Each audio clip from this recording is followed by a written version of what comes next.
we're both from Google. We're from a team called the News Lab, and we figured we'd tell you a little bit about what it is that we do. It's a new team at Google, actually, so you probably have never heard of it. About 6 months old. And then we're going to talk a little bit about the startup ecosystem in media, which is an area that Ryan in particular focuses on. And then we'll just open up to questions and get a sense for how you're thinking about the ecosystem. And our goal is that we can get as much information from you before we leave as possible, so be prepared for that. A little bit about me. I came to Google about 8 years ago. I was a journalist before I came to Google. I came into Google through YouTube right around the time of the midterm elections in 2006. You were all probably maybe like roughly middle school at that time or something like that. There was a very famous election in Virginia between a guy named George Allen and Jim Webb, in which George Allen was captured on video calling his opponent's campaign worker a macaca. And that campaign worker was an Indian, and this is sort of a slur. Many people hadn't even heard that word at the time, but it was clearly derogatory. And he was saying this to a white rural audience in Virginia, thinking he was only speaking to a white rural audience in Virginia. But of course, this campaign worker uploaded the video to YouTube. It went viral. It started a national conversation on whether George Allen might have been racist or not. Really hit him a lot in the polls. He ended up losing despite having been ahead by about 0.2 percentage points. Not only did he lose his seat in Virginia, but the entire Senate swung to the left because of that political contest, and something we like to call YouTube politics was born. So today, you might very much think of YouTube as a place where gotcha videos can turn a political career, where everyone has to think about always being on, but back then, this was a totally new revolution in media. Excuse me. So I came on board YouTube right around that time. The idea was, how can we build YouTube into a platform that politicians can both be held accountable for but also use to reach new audiences, because eyeballs are clearly shifting from television to the web. So we did a lot of projects in my first 4 years at YouTube. We held a debate with CNN in which the questions came from YouTube users. We did the first ever sort of social media interview with the president, bringing YouTube questions to President Obama after his victory in the White House. We did a lot with citizen reporting, making sure we could leverage YouTube's tremendous potential to collect and distribute news content from non-traditional sources in a way that was really useful for news organizations and for journalists, which turns out to be a very tricky problem. So I did that for about 4 years at Google. Last 3 years I spent at Google+. I ran our partnerships team there, trying to get this new social platform off the ground. We learned a lot doing that. Ryan came on board and led a team of about 75 field marketers out in the field across the country, trying to get people on the platform, primarily like influencers, celebrities, community builders, news organizations, nonprofits, you name it, to really kind of build out that social platform. About a year ago, Ryan, myself, a few others at Google started looking at sort of where Google was in the media space, and we realized a couple of things. One is that Google has all these tools for journalists that are useful, that we think can be helpful for storytelling, whether it's maps or fusion tables or YouTube or Earth, you name it, all these kinds of tools. But the bigger that we've gotten as a company, the more kind of complicated we've become for a media audience. So we wanted to create a group that had kind of a single door for journalists to enter Google through, to which to understand kind of our product universe better for storytelling. But we also felt that Google could have a more collaborative, creative, kind of partnership-focused orientation to the media industry. And we're a tech company. We create a lot of products that have either intentionally or sometimes unintentionally disrupted the media landscape. But we haven't always, we felt, been the best about coming alongside some of our media partners and doing innovative things with them to really imagine what the future was going to be, versus just sort of deciding that from within Mountain View and throwing it over the fence to New York and seeing what happens with the media ecosystem. So with those thoughts and a bunch of others, we came together and said, what if we formed a team focused on innovation within the media industry? And so that's what we did. Ryan, myself, and about 5 or 6 others came together. We built this team called the News Lab. And our mission is to partner with journalists and entrepreneurs to build the future of media with Google. And when we started, we kind of began with 3 basic pillars we felt like would be a good first step, knowing full well that we would evolve as we went. And so the first pillar is education. This is very much about us having a sort of global presence in newsrooms around the world to teach them the very basics of, like I said, maps, Earth, YouTube, fusion tables.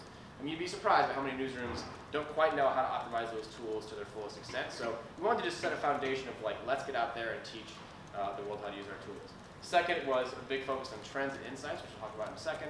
And third is a more partnership-focused orientation on how we can take the best of Google's resources with interesting partners and really harness sort of new voices in the media ecosystem.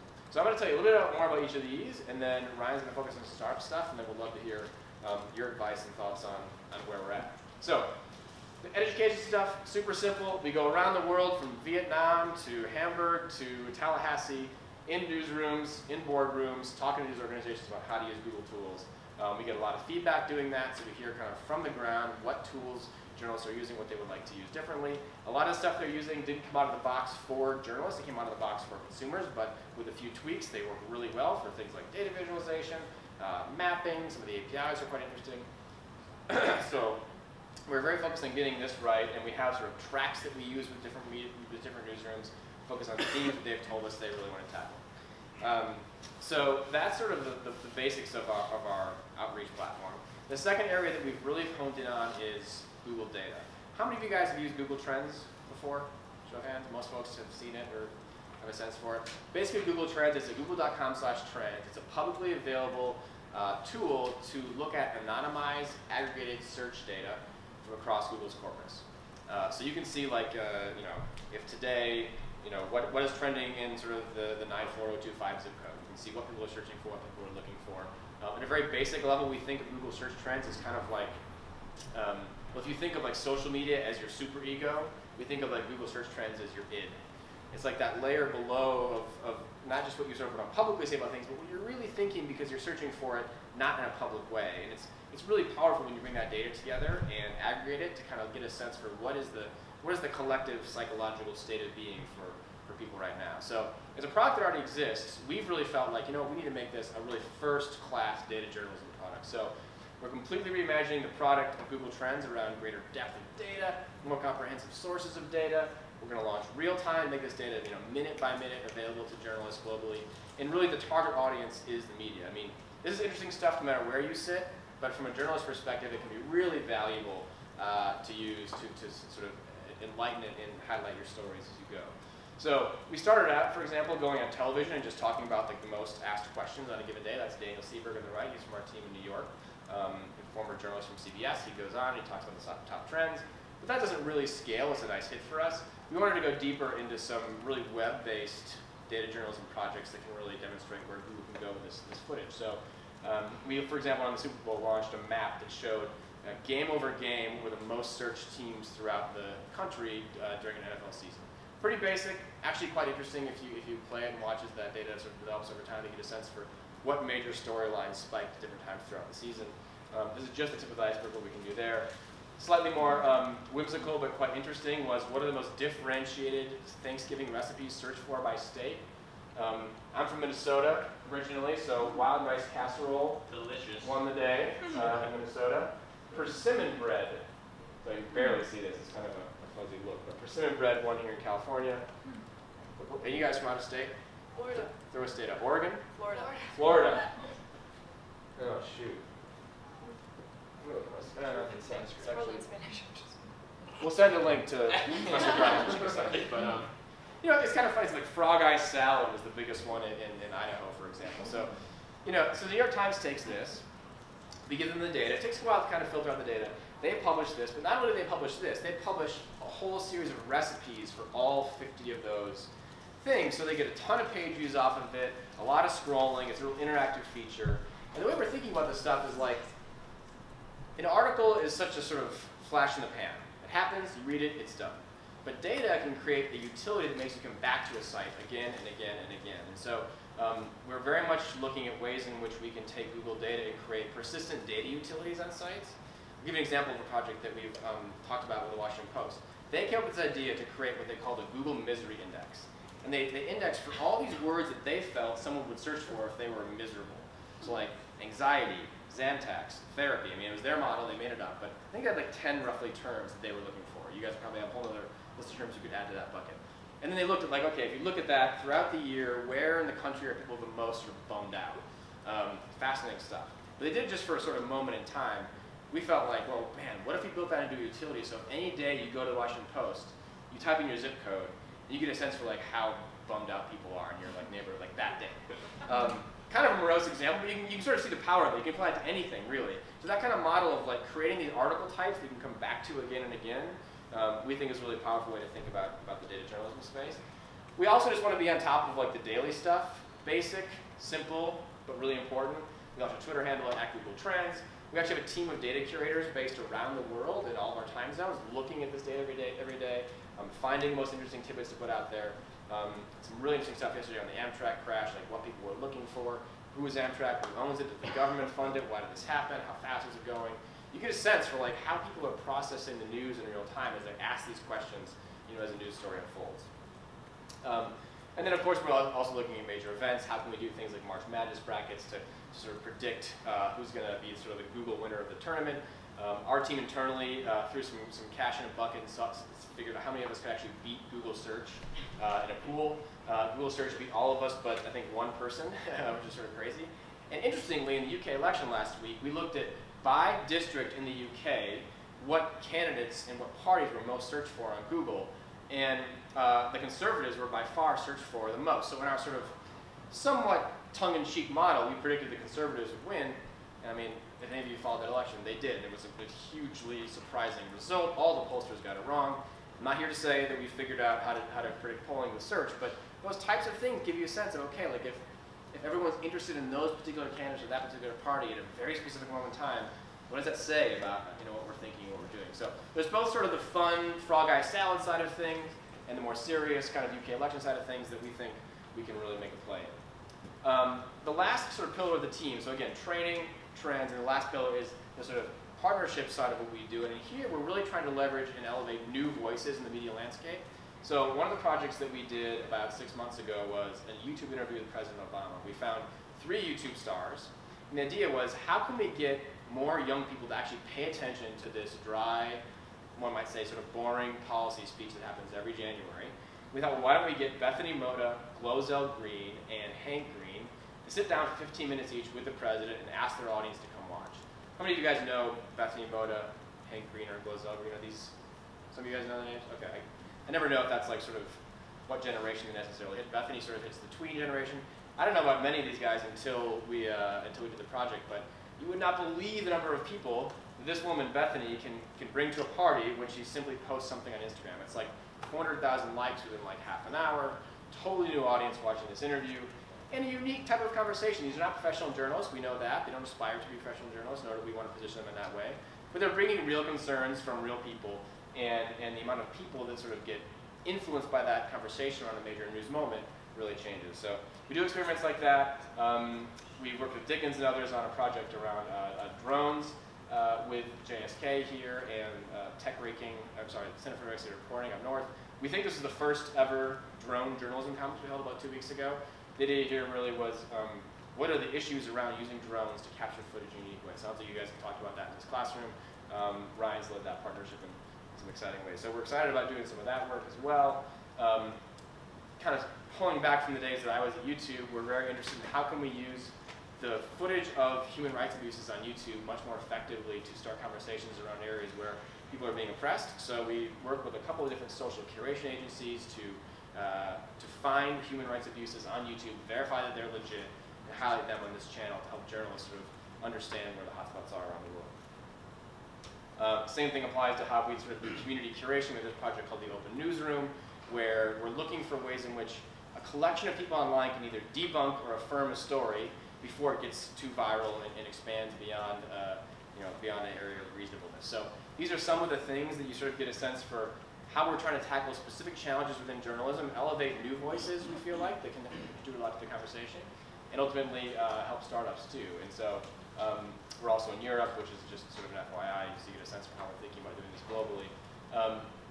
I'll kick it over to Ryan now to give you a sense of the media startup space, and maybe before I do that, just why does this matter to us? I think we feel like at Google, if we're going to make a real effort to help the media industry, if we just focused on the New York Times and CNN and The Guardian and BBC, we'd be doing ourselves a real disservice. And frankly, our users too. And I assume many of the reasons that you guys took this class is because you think that the future of media information is not necessarily the New York Times or CNN or The Guardian or BBC, but it's something different. And so we agree that that's an area that needs to be explored, and we want Google to really help fuel that. And so that's where about Ryan out. It comes from the startup space to really think about the media startup plan for us and what we can do. Awesome, thanks. Killer transition.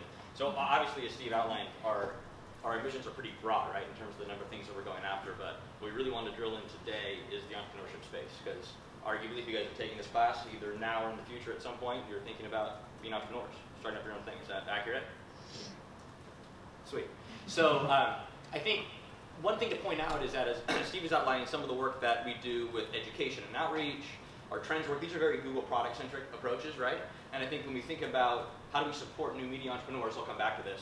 How do we support new media entrepreneurs? We want to bring Google products to bear where it makes sense, but it's also just a lot about supporting the ecosystem, right? It's much more Google product agnostic, and how do we support new innovation wherever that may come from? Google, it's kind of crazy to think about now, but Google was one of the original startups, right, around 15 years ago, built in a garage, which we forget about that now because Google is such a dominant company, but it's really been a short amount of time that it's been that way, and it is really core to the Google culture that we believe some of that innovation will come from within, right? Like we try to be innovative and push the boundaries of what our products can do, but we are huge believers in other startups. We're believers in investing in startup ecosystems. We acquire startups, which is how I came to Google. So I actually came to Google via startup acquisition. So I worked for a company called Wildfire, social media marketing company some of you guys may be familiar with. I led a services operations team there, got acquired by Google, met Steve at Google Plus, and now we're on this News Lab adventure. But I was really interested in what we were doing with the News Lab, particularly as it relates to media entrepreneurs, folks like yourselves. And I think there's a lot of really interesting things that we can hopefully do as a company like Google to support the work that you guys are doing and hope to do. And that's a lot of the conversation that I really hope to have here today. How can we help support more innovation within the media space that's coming from outside Google, right? That's coming from folks like you with new ideas that then you can collaborate with Google, either directly, indirectly, but how do we make that ecosystem much more healthy such that we live in Silicon Valley, right? You guys are at Stanford. There's a thriving ecosystem for support of entrepreneurship in general and tech entrepreneurship. I would argue, and as I'm going to talk about a couple of things, that doesn't exist for media entrepreneurship, right? It's a very sort of fragmented, not a very healthy ecosystem. I'm sure some of you are sort of contending with this. So that's really our focus, and that's the passion that I bring to the job. Is that when I was really shocked when I came via seeing a startup into a big company, you think, hey, how is a startup ever going to contend with a behemoth like Google and all the resources that they have?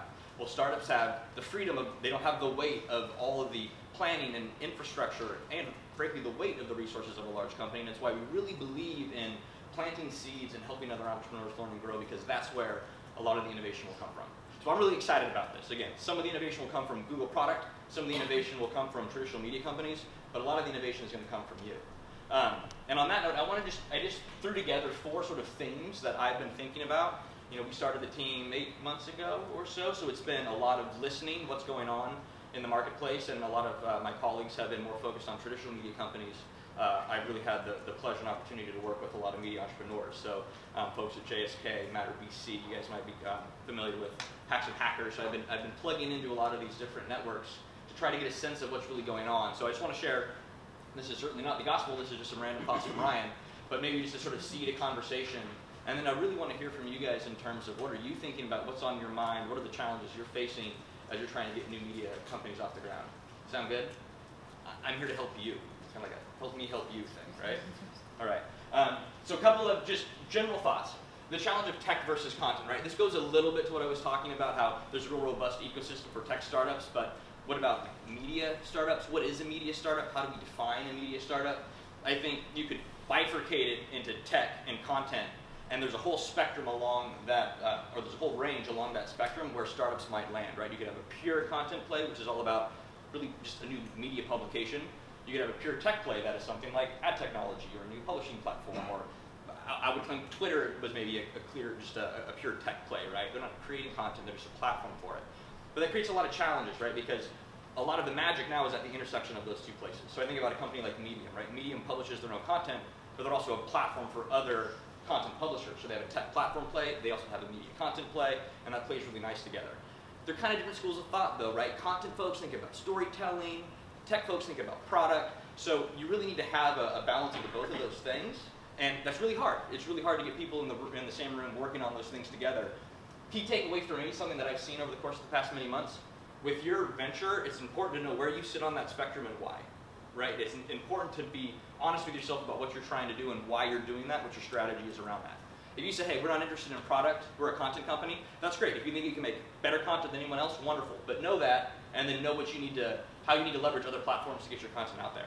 If you say, no, we want to go tech, because tech scales, and content doesn't scale, or whatever, you know, however you're thinking about it, just know that and have a conversation about that with your team, and recognize that it's really important to have both the content and product side, those mindsets represented with what you're trying to do. Does that make sense? Cool.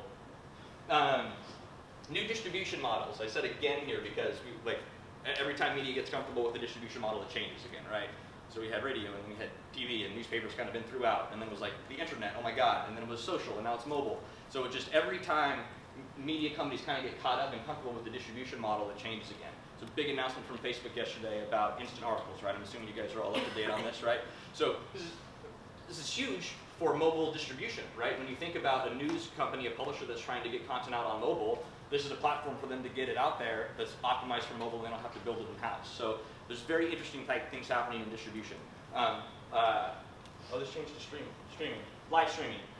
Ann mentioned that you guys are talking about live streaming. I think live streaming is a very fascinating space, right? There's Periscope and Meerkat, right, are some of the big companies that are really the talk of the town right now. I think live streaming is really interesting from a content perspective in terms of shining a light on human rights abuses, for example. So there's a lot of things you can do at the intersection of these content and technologies, but being mindful of those distribution models and how they're almost guaranteed to change again, I think is really important. So takeaway for me, if you're building a media company, what are you going to do the next time that distribution model shifts? Because I would say it is, right? What's your atomic piece of content? So just being mindful of that. Funding uncertainty. So this is really interesting to me, particularly coming from a VC-backed startup that was a pure tech play. Everyone needs money for a startup to be successful, right? You need resources.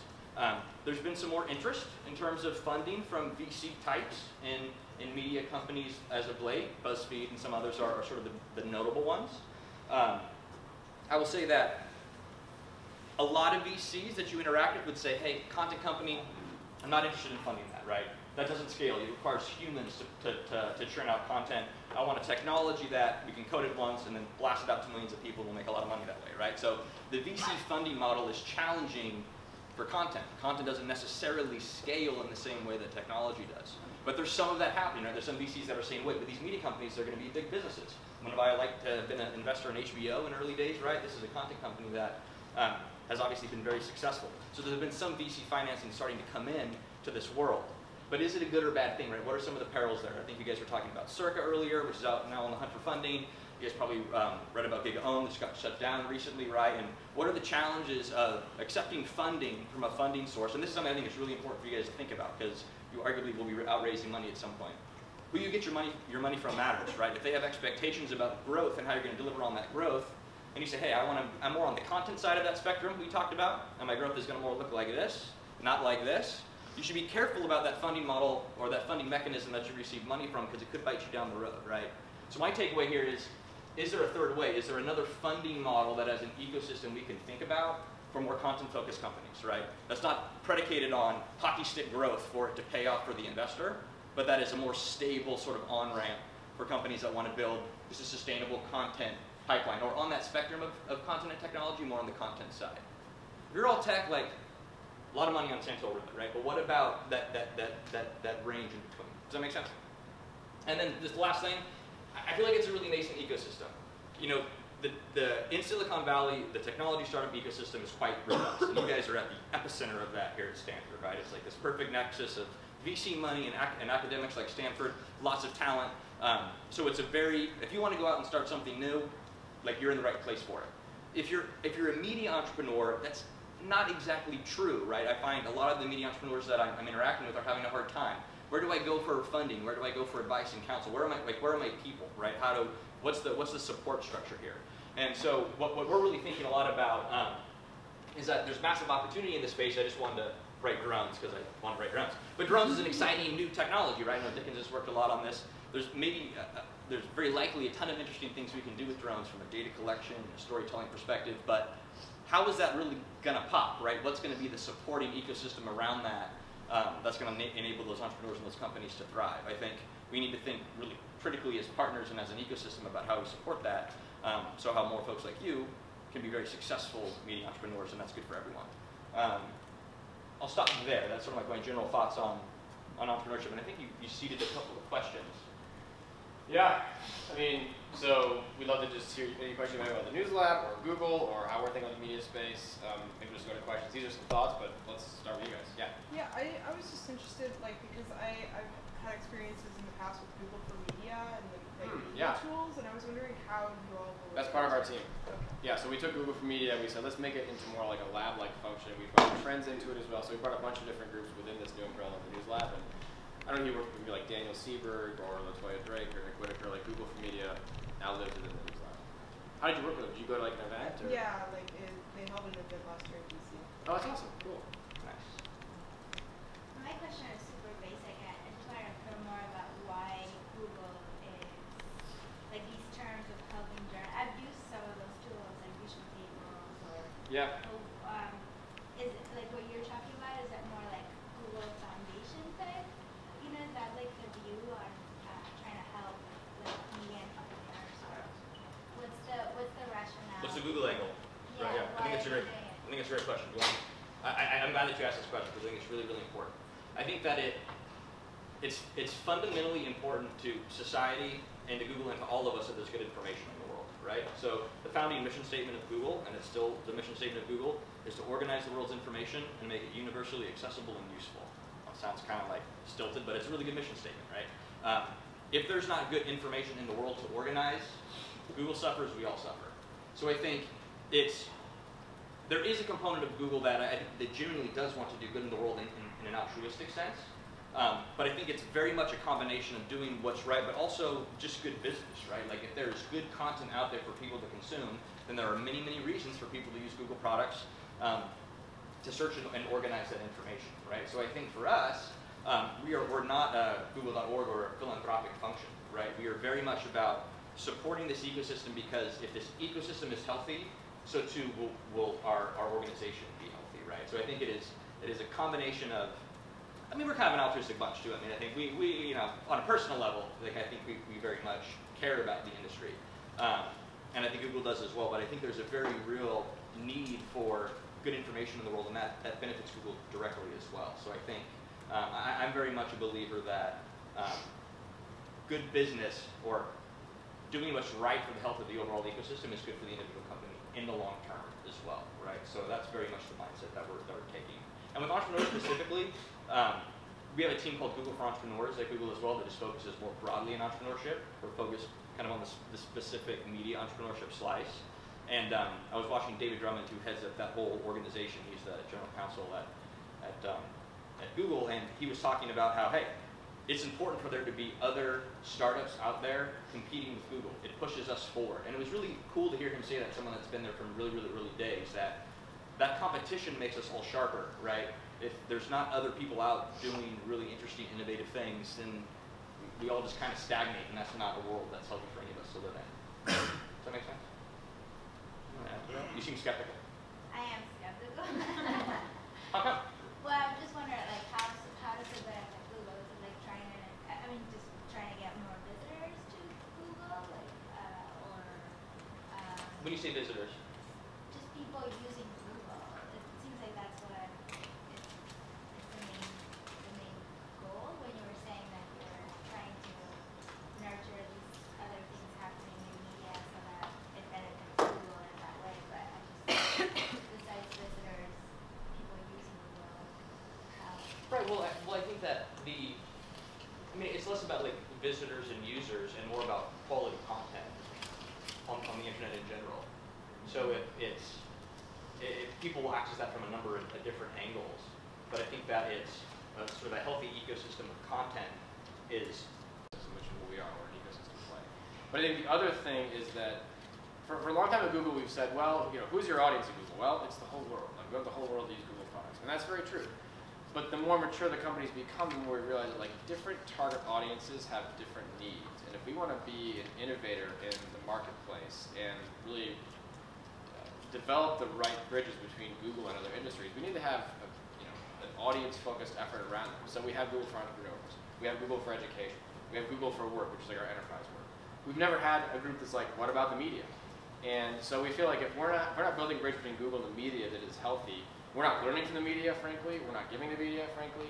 And from a purely more seller standpoint, but then we aren't represented in the media in a way that is relevant, innovative, and forward-leading. So we want to continue that trend of being represented in that way and do so in a very authentic and organic way. So it's a little bit more of a flavor to it, but I think it does come down to quality content. Yeah?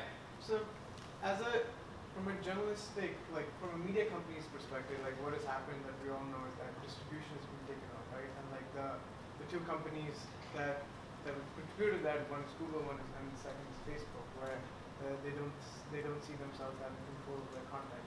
And now with both these companies today kind of coming ahead, with Google with the News Lab and Facebook with these articles, from this prior experience of working at a journalist company, and whether I guess that question also comes from is that what is in it for them, and like are we kind of going down this path where the control is going to be further given away? And I guess that's the kind of tension that I see between Google and media companies. I'm curious to kind of know that is sensing that or. Yeah, it's interesting that you frame it that way. I know a lot of people do. We don't think about it that way in the slightest, and I'll tell you why.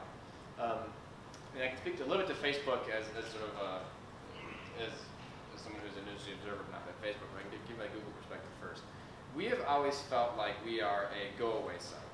Like we don't want you to hang around on the Google homepage and read articles that we've rewritten. We want you to search for stuff you want to get to and get there as quick as possible. We drive 10 billion clicks a month to news sites from Google. Those are clicks that they wouldn't get from people who don't type in NewYorkTimes.com into their browser. They type in Syria Revolution and end up in New York Times because we fed them an article through Google. So we felt like we've always been only additive to, from a traffic perspective, what news organizations want to do. Facebook's approach is different. Facebook is a more walled garden approach. They can certainly say more about it than I could.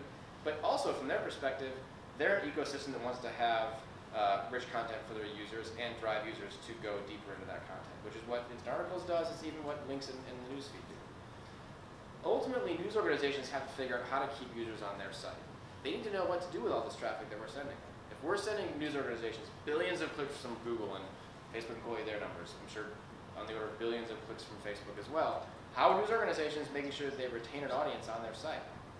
Facebook has been a master at figuring out how to keep people in their news feed and engaged and active and useful. We've done our best at Google to find ways in which Google search becomes a sort of undeniable utility you have to go back to. And I think news organizations have to think in that same way. And so while that used to be, the distribution pathway used to be, physically printing newspapers and getting them out there, or having, a limited number of bandwidths on the, on television to have a few stations you can check out. That's now blown wide open, and so it kind of raises the bar for media organizations to say, okay, so if somebody comes to my site, like how can I keep them more engaged? And so where you see really innovative companies out there making moves, is they're finding ways that when you land on their article pages or you land on your site, you sort of know what you're supposed to do next and you're enticed to stick around, right? That doesn't mean you always will. Like if you're on Facebook and you click an article, you may still be in the mindset of being on Facebook and you go back, and that's fine. But that was one more click the news organization got that they wouldn't have otherwise gotten. We feel the same way at Google. Then you have organizations who are taking a different tack. It's more like the BuzzFeed tack, which is how do we optimize for that non-native ecosystem that we want to be a part of. So it's a fair question, but we don't think about it in the same way because we've never thought about it like, oh, let's go out and take over the distribution pathway of media. We've also like, oh wow, we want to help users find great information. We can send them to thousands of news sites every day, and hundreds of thousands of news sites every day, in unique and invaluable ways. So we want to help media figure some of that challenge out, but ultimately, media has to figure out the strategies they're going to articulate to get there. Yeah.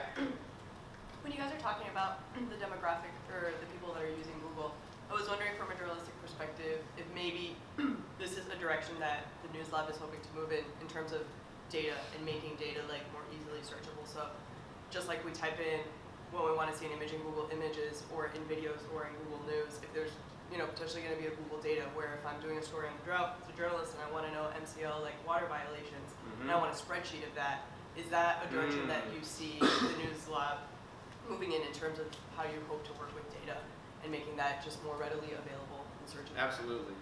And I mean, we would love your advice on the best ways to do that. I mean, we are giving Google Trends an overhaul. I spoke of that a little bit before. In a couple of months, you'll see a very new interface for Google Trends. New sources of data, more comprehensive sources of data, but also a more tools-based approach to really help that kind of research be more possible. There are some really unique tricks within Google Search today that help you search for data sets. If you type XLS : before a search, for example, you're narrowing your search to Excel. I mean, some of those really basic tricks are actually quite useful for researching data. But we just hired a data editor, a guy named Simon Rogers, who was at The Guardian for a long time and then at Twitter. We're proud to have him on board Google's News Lab now. You know him? He spoke to one of our classes. He was awesome. Oh, did he really? That's awesome. He came here? Yeah, it's a Stanford. Oh, another class at Stanford. Okay, awesome. So he's new to the team. We're excited to have him. One of the things he's been pressing us to do, which I think is really smart, is like, how can we release unique, essentially raw data sets to say GitHub? And say like, hey, here they are, we're gonna put them on GitHub, do what you will with them. I mean, Simon's brilliant, but he's just one guy. He's not gonna tell every story that's possible Google data. We wanna like kind of develop this sort of data dump ecosystem play. So we're early in this game, but like the more feedback we can get, the better, because we really wanna be in a much more transparent state about Google data and have journalists really be the champions of that. You talked about company content and global approach. I was wondering where does language fall into that, especially with Google Trends and how people around the world are searching different languages. Yeah. Is that a barrier? Language is key for us, and most Google products don't launch unless they've gotten translations into most of our core local languages. So Google Trends is localized by language globally. One of the adjustments that we're making to the product is to lower the threshold for what is allowed to show up on Google Trends. So, for example, some countries have a lower population, and so like a 10,000 search query threshold before we show it is kind of useless. So we keep hearing that again and again, like we want to do niche research, but you're only giving us like the top 10. So the lists are going to get longer, the thresholds are going to get lower, so that you can get more data in more localized places, and of course, the language piece is something that will run alongside that. Yeah. Based on Drew's question, how are publishers reacting to your outreach and talking to them? So I'm German, and I know that there are like key German publishers who drove the antitrust case. Oh, Google's doing great in Germany. What are you talking about? We're the most popular kid in town. And I was wondering how you guys deal with that and whether there's actually communication happening. Yeah, you want to talk a little bit about the Digital News Initiative? Sure, yeah. So the Digital News Initiative was launched 2 weeks ago now, I guess? Yeah. Which is a European-focused effort. Clearly you're familiar with this. But is very much a cross-functional effort at Google. So it encompasses a number of different things, but it's really focused on publishers in Europe and how to support that ecosystem. So we sort of think of ourselves as one component of that, but it's really taking a look at, from a product perspective, how can Google product teams really think about how they can optimize their products based on the needs of European publishers. We're thinking about how we can drive innovation and potentially help fund some innovation in that larger ecosystem. And then it's a lot about training and research, and that's more where our team is really going to take the lead on some of those efforts. But I think that it's interesting. I mean, Steve put up a slide on Europe, and we're looking to hire some local folks in these markets. Germany in particular, I was just interviewing a gentleman from Germany just this morning to join our team, because for us, again, it's about listening. I think right now it's really about getting in there and developing those relationships and understanding. There's certainly some skepticism, which I understand and I appreciate. But I think the best way forward is for us to sort of understand what's going on in these local markets, and we can only do that if it's not about us, from Mountain View being like, hey, this is what we should do in Germany. It's like we need to have people from that market and in that location that really know. And so that's really what we're trying to do there.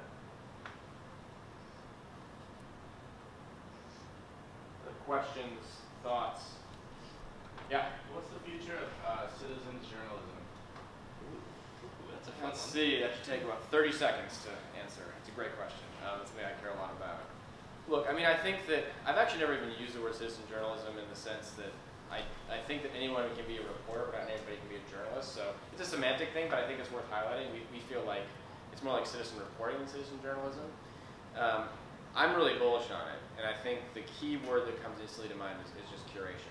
And one of the things we've realized at Google is that while our algorithms can optimize for metadata, titles, even images, our algorithms can't do journalism. So like when we have all these videos uploaded from the streets of Tehran during an election, or all these videos uploaded from the streets of Cairo during the Arab Spring, or even most recently in Syria, like we can certainly help people find videos that are purported to be that, but we can't verify that they're true. So we feel like the big next step there is really getting curation figured out for this kind of content, and it's a really hard challenge to solve.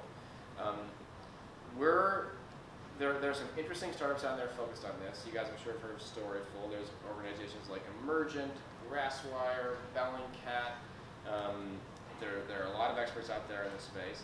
We're actually in the process of building a coalition with a lot of those organizations. To try to develop a set of standard practices and thinking around curation so that it's not just those startups doing this work, but that like the broader industry sort of gets that. Because you'd be surprised by like how many Simon Desk reporters at a major network sort of reach out to somebody on Twitter to verify an image and don't really know the best practices about how to do that and end up putting something that's not even true on television. So we're really, I think step one is we really want to get like a sense of what the sort of standards and practices are around that type of curation. And two, we want to make sure that our product is better for that. So you take a feature like reverse Google image search. I don't know if you guys have used this before, but it's incredibly powerful for verifying whether a piece of citizen-reported content is just ripped from the web or is actually an original photograph. And so we've thought through, like, should we have reverse video search, for example, as like a unique product angle to make citizen journalism more useful. But we're moving as fast as we can on sort of the product and curation side of things, but the technology is opening up whole new types of citizen reporting that we think are really exciting. And I think live streaming is one of them. I mean, I know Periscope was, I think, part of what you guys were reading about and thinking about for today. We've been thinking a lot about live streaming in a media use case and like, what are the right feature sets that will make that really useful for journalism versus kind of hairy and unwieldy. I'll say that I was in Cairo just after the revolution a couple years back, and met with a lot of citizen reporters there and bloggers and the like. And while of course YouTube and Twitter got all kinds of sort of nods in the media as being part of the revolution there, what they actually told me was the most useful tool they had was a tool called Bamboozer. You guys have heard of Bamboozer? This is one of the early live streaming platforms. I think it might have fallen out. I've sort of lost track of it, to be honest with you, but they were really hot for a while now. I think they're a Swedish company. In fact, I think they might have been acquired by Microsoft. I don't remember. Don't quote me on that, but they're not. I think they're acquired by somebody. Anyway, they said the reason Bamboozer was so useful is they're in the square, they're filming something happen, and like suddenly they're getting taken away by the police. And as long as they were live streaming the moment, it could sort of tweet out like, hey, this is happening. Someone could pinpoint their location at that exact moment and like come help them. So there's really valuable aspects to some of this stuff. And I do encourage you to read an article that was recently published in Wired by a guy named Sam Gregory, who is a part of an organization called Witness, all about the specific use cases of live streaming for human rights. But so many issues to figure out here, so fascinating, but so powerful. So we could teach a whole class or a whole semester on this. It's a great question. But I think I'm bullish that it's going to be really valuable, but it only highlights the need for good journalism. Because the more citizen reporting that's out there, the more good journalism you need to make sense of it. And so while I think sometimes journalists feel threatened by it, I actually think it's like, it just changes what a reporter needs to be today. They need to not just be reporting on stuff in the field, but they need to be reporting on social content as well. So yeah, I think it's... So I don't know whether this would come out of a comment question. So a couple of years ago, I was in this training, Google One Pound data journalism kind of thing, for about 2 weeks, and it was all immersed into Google's tools and everything else. And then I went to the newsroom, and basically, guys were like, "Hey, welcome back," and back to doing what I was doing. So I just didn't have the opportunity to really implement the stuff that I wanted to do. And I just wondered whether the model that you guys have is more, because I think I saw more conferences, more taking journalists for 2 weeks or whatever, 1 week to train them, and then they hopefully go to the newsroom and try to implement these things. And I wondered whether you guys have some sort of long-term look at how you can do this, because I really like the 9 Mozilla fellowships where we have these fellows from amazing places, embedded in newsrooms for 6 months, sometimes a year. And you're talking about people building stuff, training, and also helping to institute culture. Is that the model that you guys are looking at, or are you still in the old conference few days training? Yeah, I mean, one of the early insights we had because Ryan and I, you mentioned Google for Media, which was sort of this unit that we brought into the News Lab, but that neither Ryan or I worked on before. And as we came together alongside that team and said, okay, what's sort of V2 of this effort? One of the first things we recognized is sort of what you're pointing out, which is that events and conferences is great for training, but journalists are in the newsroom. We need to be in the newsroom. So we've totally reconfigured our emphasis around just going out to newsrooms, and a day-long conference is sort of, it can be inspiring when it comes to training, but you also want to just sort of be in the newsroom where journalists are. You reach a lot more that way. It's more native. There's shorter periods of time. But so from a strategy perspective, I think we want to be in the newsroom more. We're thinking more and more about conferences and convenings as innovation focused. So the drones thing is a good example of that. We did one on verification over in Hamburg a weeks back. So just from this is looking sort of inside baseball of our strategy, but I think conferences have a unique role, but if you really want to get training and stuff to land, you need to sort of be in it with newsrooms directly there. But it's a good point around like, journalists are busy and the time to sort of step aside and do something that's training focused is hard, and so what really makes that stuff stick? And we're still learning that and still learning that from getting feedback from journalists, but it's definitely top of mind. Organizational change is hard too. The only thing I'd say there's sort of the like a bottoms up and top down approach to that, right? So you're sort of articulating the challenge of being a journalist. You go to do this training, you're fired up, you come back, you want to put those tools to use, and you're probably not really getting the